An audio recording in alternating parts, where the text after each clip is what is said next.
Usap-usapan ngayon sa social media ang pagbebenta ni Daniel Padilla at Carla Estrada na kanilang bahay sa Quezon City. Kung matatandaan, kamakailan lang, nang ibenta ni Daniel Padilla ang sport car nito, sa halagang 6 million pesos.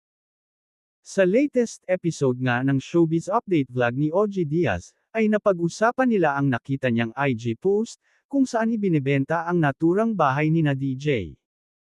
Binibenta na ba nila Carla Estrada at Daniel Padilla ang bahay nila sa QC? Tanong ni OG. Kasi nga Loy, nandun sa IG. Abay nakapaskil dun ang bahay ni Carla sa QC na may 6 bedrooms, 5 to 6 car garage tapos ang dami pang mga amenities, 500 square meter lot, and then yung ending dun nakalagay, 50 million pesos.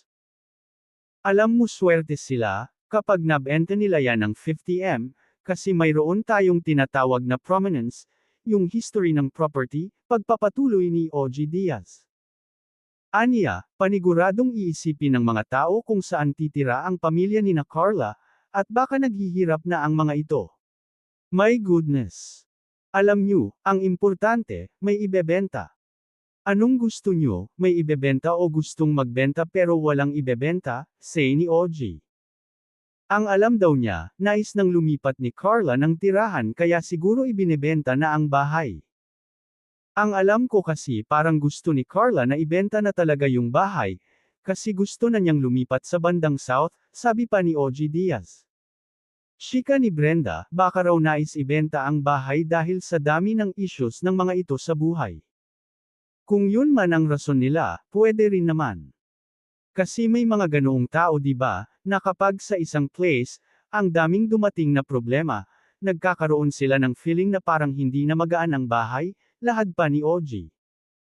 Komento naman ng ilang netizens, na baka sa ibang bansa na maninirahan sina Daniel Padilla, dahil kamakailan lang, ay namataan si DJ sa airport.